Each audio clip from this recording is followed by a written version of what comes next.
எல்லோருக்கும் வணக்கம். இது உங்கள் study with Dharshini YouTube channel. நம்ம இந்த வீடியோவில் February 5ஆம் தேதிக்கான கரண்ட் அஃபேர்ஸ் பார்க்கலாம். அதுக்கு முன்னாடி எஸ்டர்டே கரண்ட் அஃபேர்ஸ் ஒரு தடவை ரிவிஷன் பார்த்துட்டு ஸ்டார்ட் பண்ணலாம். ஸோ February 4ஆம் தேதிக்கான current affairs revision. First question, Manipur மாநிலத்தின் புதிய முதல்வராக பொறுப்பேற்பவர் யார்? ஆன்சர் யும்நாம் கிம்சந்த் சிங். ஏஆர் ரஹ்மான் தற்போது எந்த நிறுவனத்தின் விளம்பர தூதராக நியமிக்கப்பட்டுள்ளார்? Answer tech developers. நிலவுக்கு மனிதர்களை அனுப்பும் நாசாவின் திட்டம் எது? Answer Artemis 2. ஆர்டமிஸ் ப்ரோக்ராம், அதில் பர்டிகுலராக ஆர்டமிஸ் 2. ஒரு நாளைக்கு உணவில் எத்தனை கிராமுக்கு குறைவாகவே சோடியம் சேர்க்க வேண்டும் என்று உலக சுகாதார அமைப்பு தெரிவித்துள்ளது? Answer 2 gram. 38வது கேரள மாநில அறிவியல் மாநாடு எங்கு நடைபெற்றது? ஆன்சர் எர்ணாகுளம். பட்டுப்புழுக்களை கொல்லாமல் பட்டு உற்பத்தி செய்யும் ஜீவோதயா திட்டத்தை எந்த ஐஐடி மேம்படுத்தி உள்ளது? Answer IIT Mumbai. உயிர் நிகர் தமிழ் என்ற ஆவண நூல் கீழ்கண்ட எது குறித்து அறிந்து கொள்ள வெளியிடப்பட்டுள்ளது? ஆன்சர் மொழிப்போர் தியாகிகள் குறித்து. அறிஞர் அண்ணாவின் நினைவு தினம் எந்த நாளில் அனுசரிக்கப்படுகிறது? ஆன்சர் February 3ஆம் தேதி. So February 5 today current affairs பார்க்கலாம். இதுக்கு முன்னாடி இன்னைக்கு கரண்ட் அஃபேர்ஸ் சப்ஸ்கிரிப்ஷன் 1 year சப்ஸ்கிரிப்ஷனுக்கான லாஸ்ட் டேட்டு. ஜாயின் பண்ண நினைக்கிறவங்க டிஸ்கிரிப்ஷனில் அதுக்கான டீட்டெயில் இருக்குது, செக் பண்ணி பார்த்துக்கோங்க.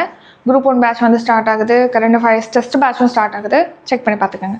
சரி, இன்னைக்கு கரண்ட் அஃபேர்ஸ்க்கு முன்னாடி எப்போது குவாட் பார்ப்போம் இல்லையா? இன்னைக்கு என்ன குவாட் அப்படின்னா, only you alone can change your situation, don't blame others. அதாவது நீங்கள் இருக்கிற இடத்த, நீங்கள் இருக்கிற நிலைமைய உங்களால் மட்டும்தான் மாற்ற முடியும், மற்றவங்களால் எதுவுமே பண்ண முடியாது. ஸோ அவங்க இந்த மாதிரி பண்ணியிருந்துருக்கலாம், இவங்க இப்படி பண்ணதுனால தான் நான் அப்படி ஆயிட்டேன் அப்படின்னு சொல்லிட்டு நம்ம என்ன பண்ணக்கூடாது, அவங்கள பிளேம் பண்ணக்கூடாது. ஃபார் எக்ஸாம்பிள், இப்போ உங்கள் அம்மா அப்பா இருக்காங்க, ஒரு பிள்ளைக்கு தான் பெற்ற பிள்ளைக்கு அம்மா அப்பாவை விட நல்லது நினைக்கக்கூடியவங்க இந்த உலகத்தில் இருப்பாங்களான்னா கிடையாது. அப்படி உங்களுக்கு நல்லது நடக்கணும்னு நினைக்கக்கூடிய உங்கள் அம்மா அப்பா கூட நீங்கள் எழுத வேண்டிய எக்ஸாமை எழுத முடியாது. யார் அந்த போட்டியாளரோ அந்த ஸ்டூடெண்டோ அவங்க தான் அந்த எக்ஸாமை எழுத முடியும். உங்களுக்கு நல்லது நினைக்கிற இன்னொரு ஆள் கம்பல்சரி எழுத முடியாது உங்களுக்காக. ஸோ அந்த மாதிரி தாங்க அந்த வாழ்க்கையும். உங்கள் நிலைமையை மாற்றணும் அப்படின்னா அது முழுக்க உங்களால் மட்டும்தான் முடியும். அப்போ நீங்கள் தான் எந்திரிச்சு வரணும், நீங்கள் தான் அந்த இடத்த மாற்றணும். சரி, நம்ம இப்போ கரண்ட் அஃபேர்ஸ் பார்க்கலாம். Appointments current affairs. Yumnam Khemchand கீழ்கண்ட எந்த மாநிலத்தின் முதல்வராக பதவியேற்றுள்ளார்? ஆன்சர் மணிப்பூர். மணிப்பூர் மாநிலத்துடைய முதலமைச்சராக யும்நாம் கிம்சந்த் பொறுப்பேற்றிருக்காரு. ஸோ இதை நம்ம எஸ்டர்டே கரண்ட் அஃபேர்ஸ்லேயே பார்த்துருப்போம். மணிப்பூரில் 2023 ஒரு அமைதி இல்லை, கலவரம் இருக்குது, அமைதி நிலைமை எட்டப்படாதனால இங்கே குடியரசுத் தலைவர் ஆட்சி அமல்படுத்தியிருப்பாங்க. அங்கே இப்போது லாஸ்ட்டாக ஃபைனலாக பார்த்தீங்கன்னா பிஜேபி கவர்மெண்ட் யும்நாம் கிம்சந்தை முதலமைச்சராக அப்பாயிண்ட் பண்ணியிருக்காங்க. உங்களுக்கான கொஸ்டின், மணிப்பூர் எத்தனை சட்டப்பேரவை உறுப்பினர்களை கொண்டது? இதுக்கான ஆன்சர் கமெண்ட் பண்ணுங்கள். இது உங்களுக்கான கொஸ்டின். எல்லாருமே ஆன்சர் பண்ணணும். நம்ம பார்ட்டிசிபேஷன் பற்றி நம்ம 2 நாளாக பேசியிருப்போம். சரி, யும்நாம் கிம்சந்த் இவர் மணிப்பூர் முதலமைச்சராக பொறுப்பேற்றிருக்காரு.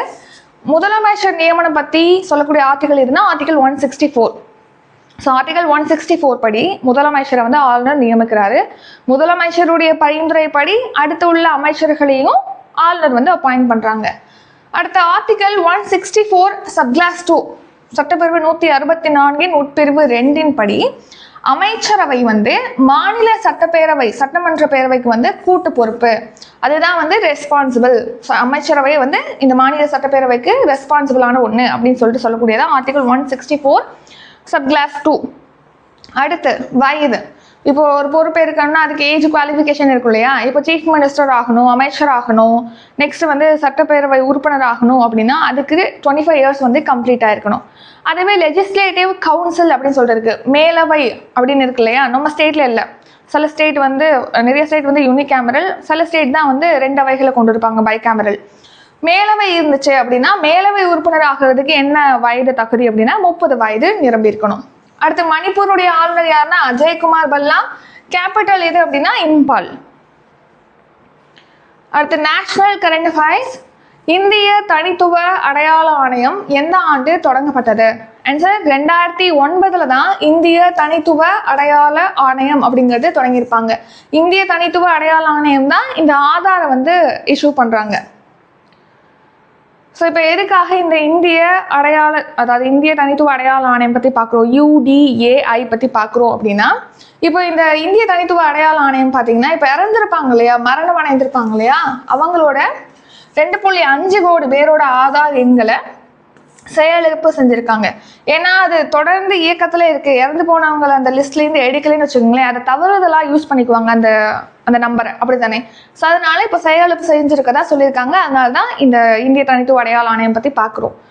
ஸோ இப்போது இவங்க வந்து ஆதார் இஷ்யூ பண்ணுறாங்க இல்லையா, உலகிலே வந்து மிகப்பெரிய பயோமெட்ரிக் அடையாள அமைப்பு வந்து ஆதார் தான். ஏறத்தாழ பார்த்தீங்கன்னா 134 கோடி பேர்கிட்ட ஆதார் அப்படிங்கிறது இருக்குது. ஒருத்தர் இறந்துட்டாரு அப்படின்னா அவரோட ஆதார் எண் அப்படிங்கிறது செயலிழக்க வைக்கிறது அப்படிங்கிறது ரொம்ப ரொம்ப இம்பார்ட்டன்ட். ஏன்னா அப்படி செயலிழக்க வைக்கலை அப்படின்னா அந்த அரசோட திட்டங்கள் அப்படிங்கிறது போகிறது சிரமமாயிரும். இன்னொருத்தவங்க அதை தவறுதலாக யூஸ் பண்ணிக்கலாம். இந்த மாதிரியான ஒரு சில விஷயங்களை வந்து ஸ்டாப் பண்ணணுங்கிறதுக்காக அரசோட நலத்திட்டங்கள் உதவிகள் வந்து தவறாக பயன்படுத்தப்படும். அடையாள மோசடிக்காக இது பயன்படுத்தப்படும். அதெல்லாம் வந்து நம்ம பண்ணக்கூடாது, இருக்கக்கூடாதுங்கிறதுக்காக தான் இந்த மாதிரி ஒரு நடவடிக்கை மேற்கொள்கிறாங்க இந்திய தனித்துவ அடையாள ஆணையம். இந்த இந்திய தனித்துவ அடையாள ஆணையம்ங்கிறது 2009 ஜனவரியில் ஸ்டார்ட் பண்ணியிருப்பாங்க. ஹெட் குவார்ட்டர் எங்கே இருக்குன்னா டெல்லியில் இருக்குது. இதோட ஃபர்ஸ்ட் தலைவர் யாருன்னா Nandan Nilekani. September 2010 first time பார்த்தீங்கன்னா ஆதார் எண் அப்படிங்கிறது வழங்க ஆரம்பித்தாங்க. ஆதார் எண் அப்படிங்கிறது எத்தனை எண், இதுக்கும் ஆன்சர் கமெண்ட் பண்ணிடுங்க. அடுத்து இது வந்து 2009 ஸ்டார்ட் பண்ணாங்க இல்லையா, இதுக்கு எப்போ ஸ்டாச்சுட்டரி பாடி அதாவது சட்டப்பூர்வ அங்கீகாரம் அப்படிங்கிறது எப்போ வழங்கப்பட்டதுன்னா 2016 தான். ஸோ மத்திய மின்னணு மற்றும் தகவல் தொழில்நுட்ப அமைச்சகத்தின் கீழ் ஆதார் சட்டம் இயற்றப்பட்டு 2016 ஆதார் சட்டம் 2016 கீழ் தான் இந்த UDAI அப்படிங்கிறது சட்டப்பூர்வ அதிகார சபையாக மாறுனுச்சு. சட்டப்பூர்வ அங்கீகாரம்ங்கிறது கொடுத்துருப்பாங்க. அது என்ன சட்டப்பூர்வ அங்கீகாரம் அப்படின்னா, கான்ஸ்டிடியூஷன்லேயே இருந்துச்சுன்னா நம்ம அதை கான்ஸ்டிடியூஷனல் பாடின்னு சொல்லுவோம். ஒரு ஆக்ட் மூலமாக அதுக்கு அங்கீகாரம் கொடுக்குறாங்கன்னா அதை சட்டப்பூர்வ அங்கீகாரம் அப்படின்னு சொல்லுவோம். World and international current affairs. $1 trillion அமெரிக்க சந்தை மதிப்பை எட்டிய உலகின் முதல் சில்லறை நிறுவனம் எது? Answer Walmart. ஸோ அமெரிக்க சில்லறை நிறுவனமான வால்மார்ட் தான் இப்போ $1 டிரில்லியன் அமெரிக்க அப்படிங்கிற ஒரு சந்தை மதிப்பை எட்டிய உலகின் முதல் சில்லறை நிறுவனமாக உருவெடுத்திருக்கு வால்மார்ட் நிறுவனம். ஸோ $1 டிரில்லியன் அமெரிக்க சந்தை மதிப்பை எட்டிருக்கு. அடுத்து நேஷனல் கரண்ட் அஃபேர்ஸ். மத்திய வருவாயில் மாநிலங்களுக்கான வரி பகிர்வு எத்தனை சதவீதமாக நீடிக்க உள்ளது? ஆன்சர் 41%.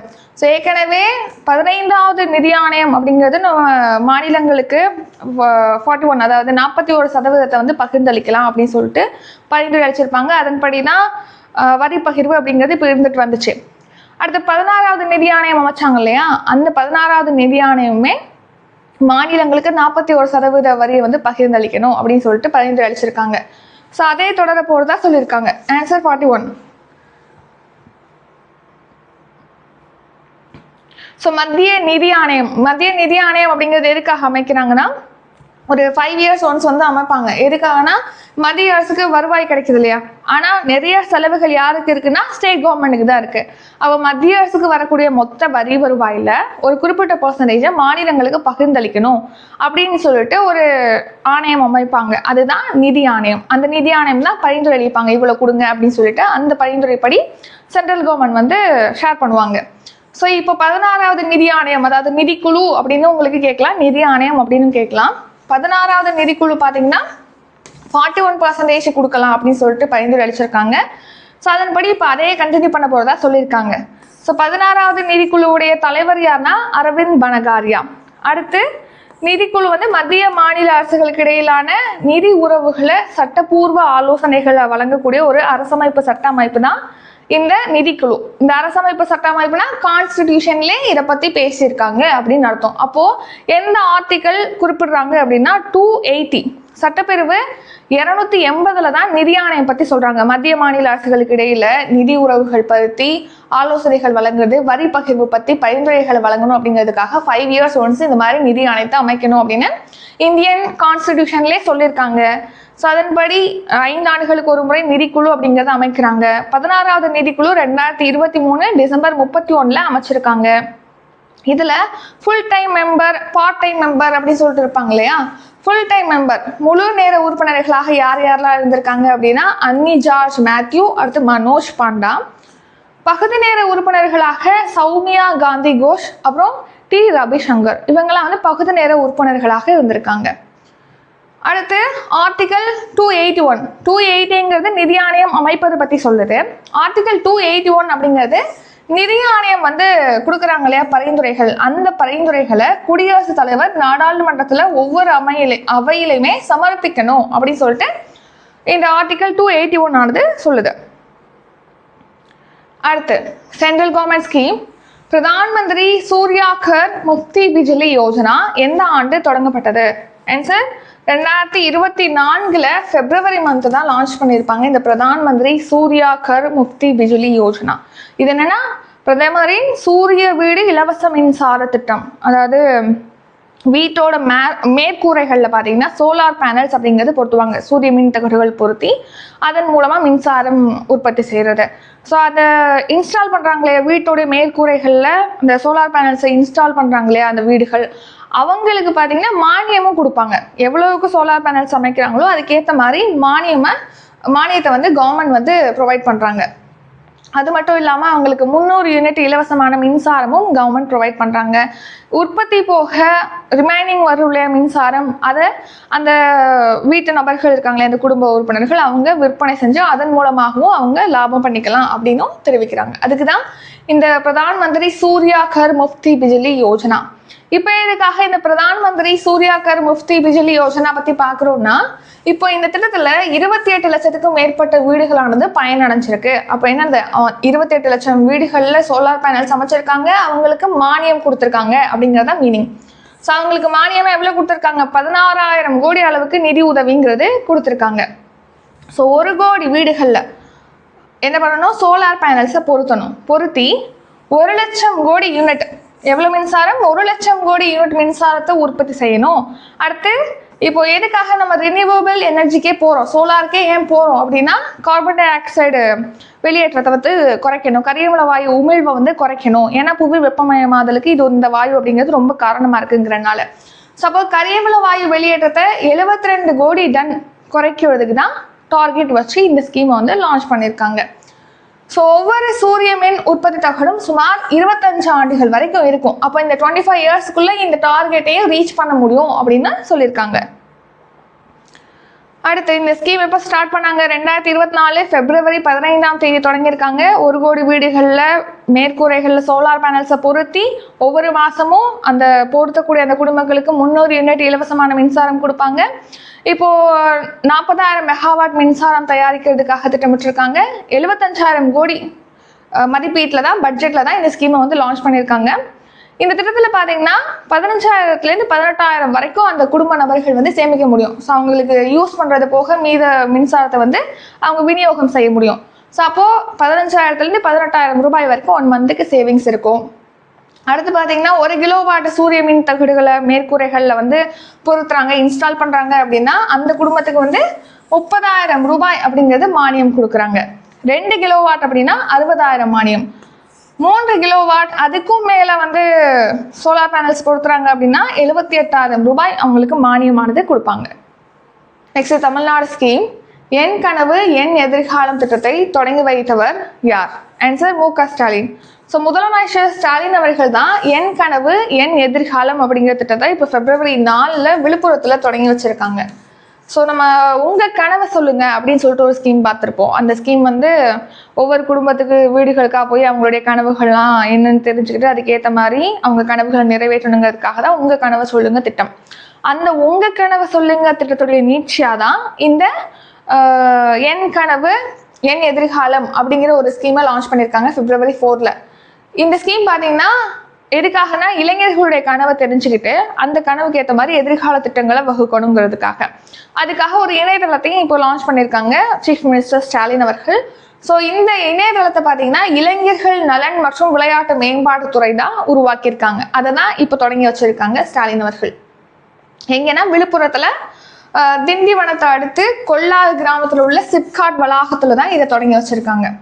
ஒவ்வொரு குடும்பத்தினுடைய கனவுகளை சேகரிக்கிறதுக்காக உங்கள் கனவை சொல்லுங்க திட்டம். அதோட நீட்சியாக இளைய தலைமுறையுடைய எண்ணங்களை தெரிஞ்சுக்கிட்டு அதை இம்ப்ளிமெண்ட் பண்ணுறதுக்கான திட்டங்களை வகுக்கணும் அப்படிங்கிறதுக்காக தான் இந்த திட்டம் தொடங்குறாங்க. அதுக்கான இணையதளமும் இப்போ லான்ச் பண்ணியிருக்காங்க, என் கனவு என் எதிர்காலம். அடுத்து உங்களுடன் ஸ்டாலின் திட்டம். இது 2025 ஜூலை 17 தொடங்கியிருப்பாங்க. ஒரு 10,000 முகாம்கள் அப்படிங்கிறது ஊரக பகுதிகள்லையும் கிராம பகுதிகள்லையுமே நடத்தப்பட்டது. இந்த முகாம்கள் மூலமாக மக்களுக்கு வந்து அவங்களுக்கு தேவையான சேவைகள் மனுக்களாக பெறப்பட்டு அவங்களோட சேவைகள் அப்படிங்கிறது வழங்கப்பட்டது. ஸோ மொத்தமாக 38.50 லட்சம் மனுக்கள் பெறப்பட்டு 38.44 லட்சம் மனுக்கள் இறுதி செஞ்சுருக்காங்க இந்த ஸ்கீமில். மொத்தமாக 10,000 முகாம் பார்க்கணும் இல்லையா, அதில் 3,768 முகாம் வந்து நகர்ப்புற பகுதிகள்லையும் 6,732 முகாம் வந்து ஊரக பகுதிகள்லையும் நடத்தியிருக்காங்க. இது போன வருஷம் ஜூலையில் லான்ச் பண்ணது. Next Tamil Nadu current affairs. இந்தியாவிலேயே தமிழ்நாடு எத்தனையாவது பெரிய பொருளாதாரம் கொண்ட மாநிலமாக உள்ளது? Answer second. அப்போ ஃபர்ஸ்ட் யார் இருப்பாங்கன்னு நினைக்கிறீங்க? மகாராஷ்டிரா ஃபர்ஸ்ட், தமிழ்நாடு வந்து 2வது மிகப்பெரிய பொருளாதாரம் கொண்ட மாநிலமாக இருக்கு அப்படின்னு சொல்லிட்டு முதலமைச்சர் ஸ்டாலின் அவர்கள் வந்து சமீபத்தில் இந்த உங்கள் கனவை சொல்லுங்க அப்படிங்கிற திட்டம் இருக்கு இல்லையா, அந்த ஸ்கீம் வந்து லான்ச் பண்ணும்போது, அதாவது என் கனவு என் எதிர்காலம் அந்த ஸ்கீம் லான்ச் பண்ணும்போது சொல்லியிருப்பாங்க. ஸோ அதில் பேசுனப்போ நிறையா பேசியிருப்பாங்க, நிறையா ஸ்கீமை பற்றி ஸ்டாலின் அவர்கள் மென்ஷன் பண்ணியிருப்பாங்க. அதெல்லாம் பார்த்துடலாம்.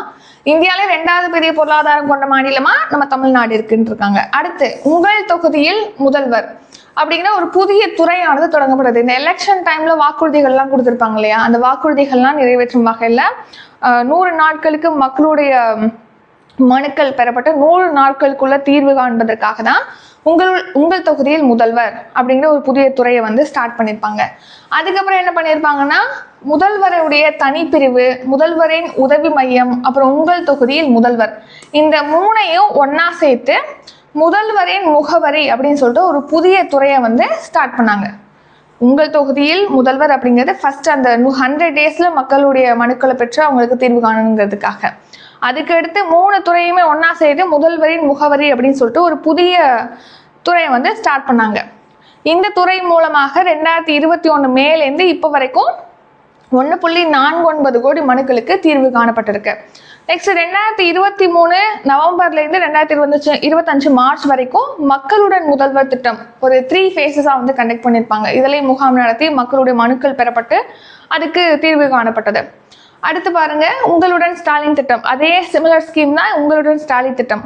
இது 2025 ஜூலையில் லான்ச் பண்ணியிருப்பாங்க. 10,000 முகாம்கள் நடத்தியிருக்காங்க. இதில் வந்து மனுக்களுக்கு 30 டேஸ்லேருந்து 45 டேஸ்க்குள்ள தீர்வு காணப்பட்டிருக்கு அப்படின்னு சொல்லி தெரிவிச்சிருக்காங்க. Next defence current affairs. Khanjar கூட்டு இராணுவ பயிற்சி எந்த 2 நாடுகளிடையே நடைபெறுகிறது? ஆன்சர் இந்தியா மற்றும் கிர்கிஸ்தான். இந்தியாவுக்கும் கிர்கிஸ்தானுக்கும் இடையே தான் இந்த கஞ்சார் அப்படிங்கிற கூட்டு இராணுவ பயிற்சி அப்படிங்கிறது நடத்தப்படுது. ஸோ எக்ஸசைஸ் கஞ்சார் இந்த வருஷம் நடத்தப்பட்டது 13வது பதிப்பு. ஸோ இந்தியாவுக்கும் கிர்கிஸ்தானுக்கும் இடையே February 4லேருந்து 17ஆம் தேதி வரைக்கும் நடக்குது. இந்த வருஷம் நடக்குது எத்தனையாவது எடிஷன் அப்படின்னா 13வது எடிஷன். நடைபெறக்கூடிய இடம் எங்கே நடக்குதுன்னா அசாம் மாநிலத்துடைய மிசாமாரி அப்படிங்கிற இடத்துல தான் வந்து நடக்குது. நோக்கம் என்ன? 2 நாட்டுக்கும் இடையே வந்து ஒத்துழைப்பை ஏற்படுத்தணும் அப்படிங்கிறதுக்காக தான். ஒத்துழைப்பு ஒரு ஃப்ரெண்ட்ஷிப் ரிலேஷன்ஷிப்பாக இருக்கும். ஒரு மிஷனில் 2 நாட்டு வீரர்களும் ஒரே மிஷனில் ஈடுபடுத்தப்படுறாங்கன்னா ஈஸியாக ஏற்கனவே ஒரு கம்யூனிகேஷன் இருக்கும். இதில் அவங்க ஈஸியாக செயல்படுறதுக்கு ஹெல்ப்ஃபுல்லாக இருக்கும். அடுத்து 2 நாட்டு டெக்னிக்ஸையும் அவங்க கற்றுக்குவாங்க. அடுத்து ரீசன் நியூஸ். மித்திர சக்தி கூட்டு இராணுவ பயிற்சிங்கிறது இந்தியாவுக்கும் இலங்கைக்கும் இடையே மேற்கொள்ளப்படுது. மைத்ரிங்கிற பேரில் இந்தியாவுக்கும் தாய்லாந்துக்கும் இடையே கூட்டு இராணுவ பயிற்சி நடக்குது. வின்பாக்ஸ் அப்படிங்கிறது இந்தியாவுக்கும் வியட்நாமுக்கும் இடையிலான பயிற்சி. எகுவதின்ங்கிறது இந்தியாவுக்கும் மாலத்தீவுக்கும் இடையிலான கூட்டு இராணுவ பயிற்சி. சைக்ளோன் வந்து இந்தியாவுக்கும் எகிப்துக்கும், வருணா இந்தியாவுக்கும் பிரான்ஸுக்கும் இடையிலான கடற்படை பயிற்சி. டஸ்லிக் வந்து இந்தியாவுக்கும் உஸ்பெகிஸ்தானுக்கும் இடையே கூட்டு இராணுவ பயிற்சி. நொமேடிக் எலிஃபன்ட்ங்கிற பேரில் இந்தியாவுக்கும் மங்கோலியாவுக்கும் இடையே கூட்டு இராணுவ பயிற்சி நடக்குது. அடுத்ததா இம்பார்ட்டன்ட் டே. உலக புற்றுநோய் தினமானது எந்த நாளில் கடைபிடிக்கப்படுகிறது? Answer February 4. ஸோ எஸ்டர்டே தான் வந்து நம்ம வேர்ல்டு கேன்சர் டே, புற்றுநோய் தினம் அப்படிங்கிறத செலிப்ரேட் பண்ணியிருக்கோம். ஸோ புற்றுநோய் குறித்த விழிப்புணர்வை மக்கள்கிட்ட ஏற்படுத்தணுங்கிறதுக்காக தான் இந்த வேர்ல்டு கேன்சர் டே அப்படிங்கிறத செலிப்ரேட் பண்ணுறோம். ஸோ இந்த வருஷம் தீம் என்ன உலக புற்றுநோய் தினத்துக்கு அப்படின்னா யுனைடெட் பை யுனிக் அப்படிங்கிறது தான் தீம். நோக்கம் என்ன? புற்றுநோயை பற்றிய விழிப்புணர்வை ஏற்படுத்தணும், ஆரம்ப காலத்திலேயே அந்த நோயை கண்டறிஞ்சு அதுக்கான சிகிச்சைகளை வழங்கணும் அப்படிங்கிறதுக்காக தான் இந்த தினமானது செலிப்ரேட் பண்ணுறோம். ஃபர்ஸ்ட் எப்போ அனுசரிக்கப்பட்டிருக்குன்னா 2000ஆம் ஆண்டில் February 4 இதை செலிப்ரேட் பண்ணியிருக்காங்க. பாரிஸில் நடைபெற்ற உலக புற்றுநோய் உச்சி மாநாட்டில் தான் UICC அப்படிங்கிற அமைப்பினால இந்த தினமானது செலிப்ரேட் பண்ணப்பட்டிருக்கு. அடுத்து ஸ்போர்ட்ஸ் கரண்ட் அஃபேர்ஸ். ஆசிய துப்பாக்கி சுடுதல் சாம்பியன்ஷிப் போட்டியில் ஈஷா சிங் டேஷ் பதக்கம் வென்றுள்ளார். ஆன்சர் தங்கப்பதக்கம். இப்போ ரீசனாக நடந்த ஆசிய துப்பாக்கி சுடுதல் சாம்பியன்ஷிப் போட்டியில் இந்திய வீராங்கனை Esha Singh gold medal win பண்ணியிருக்காங்க. ஸோ இந்த போட்டி இப்போ டெல்லியில் ஸ்டார்ட் பண்ணியிருக்காங்க. இதில் 10 மீட்டர் ஏர் பிஸ்டல் மகளிர் பிரிவில் ஈஷா சிங் தங்கப்பதக்கம். அடுத்து பார்த்தீங்கன்னா 10 மீட்டர் ஏர் பிஸ்டல் அணிகள் பிரிவில் சொன்னோம் இல்லையா, அது ஈஷா சிங், அப்புறம் சுருச்சி, மனு, இவங்க 3 பேரும் தங்கம் வின் பண்ணியிருக்காங்க. 10 மீட்டர் ஏர் பிஸ்டல் ஆடவர் பிரிவில் சாம்ராட் ராணா வெண்கல பதக்கம் வின் பண்ணியிருக்காங்க. ஆடவர் அணிகள் பிரிவில் வெள்ளி பதக்கம் வின் பண்ணியிருக்காங்க. 10 மீட்டர் ஏர் பிஸ்டல் ஜூனியர் ஆடவர் பிரிவில் மேக்ஸிமம் தங்கம் யார் வின் பண்ணியிருக்காங்கன்னு பார்த்துக்கோங்க. அவங்க எந்த ஸ்போர்ட்டை சேர்ந்தவங்க அப்படிங்கிறத பார்த்துக்கோங்க. ஈஷா சிங் தான் இதில் மெயின், ஏன்னா அவங்க 2 தங்கம் வின் பண்ணியிருக்காங்க, அதனால அதை பார்த்துக்கோங்க. 10 மீட்டர் ஏர் பிஸ்டல் ஜூனியர் அணிகள் பிரிவில் முகேஷ், நலா, வள்ளி இவங்கெல்லாம் தங்கப்பதக்கம் வின் பண்ணியிருக்காங்க. அடுத்த ஷார்ட் நியூஸ். இப்போ கிரிக்கெட் சங்கங்களில் பார்த்தீங்கன்னா உறுப்பினர்களாக இருக்காங்க இல்லையா, அவங்கெல்லாம் முன்னாள் வீரர்களாக இருந்தால் தான் அவங்க கிரிக்கெட் சங்கங்களில் உறுப்பினராக இருக்க முடியும். பேட் பிடிக்க தெரியாத பர்சனாலிட்டிஸ்லாம் இருக்கக்கூடாது அப்படின்னு சொல்லிட்டு உச்சநீதிமன்றம் கருத்து தெரிவிச்சிருக்காங்க ரீசெண்டாக. அடுத்து இன்றைக்கான கரண்ட் அஃபேர்ஸ் ரிவிஷன் பார்க்கலாம். February 5 current affairs revision. First question, Yumnam Khemchand கீழ்கண்ட எந்த மாநிலத்தின் முதல்வராக பதவியேற்றுள்ளார்? ஆன்சர் மணிப்பூர். இந்திய தனித்துவ அடையாள ஆணையம் எந்த ஆண்டு தொடங்கப்பட்டது? ஆன்சர் 2009ஆம் ஆண்டு. $1 டிரில்லியன் அமெரிக்க சந்தை மதிப்பை எட்டிய உலகின் முதல் சில்லறை நிறுவனம் எது? Answer Walmart. மத்திய வருவாயில் மாநிலங்களுக்கான வரி பகிர்வு எத்தனை சதவீதமாக நீடிக்க உள்ளது? ஆன்சர் 41%. பிரதான் மந்திரி சூர்யா கர் முஃப்தி பிஜ்லி யோஜனா எந்த ஆண்டு தொடங்கப்பட்டது? ஆன்சர் 2024ஆம் ஆண்டு. என் கனவு என் எதிர்காலம் திட்டத்தை தொடங்கி வைத்தவர் யார்? ஆன்சர் மு.க. ஸ்டாலின். இந்தியாவிலேயே தமிழ்நாடு எத்தனையாவது பெரிய பொருளாதாரம் கொண்ட மாநிலமாக உள்ளது? Answer 2nd place. கஞ்சார் கூட்டுறவு பயிற்சி எந்த 2 நாடுகளுக்கிடையே நடைபெறுகிறது? இந்தியா மற்றும் கிர்கிஸ்தான்.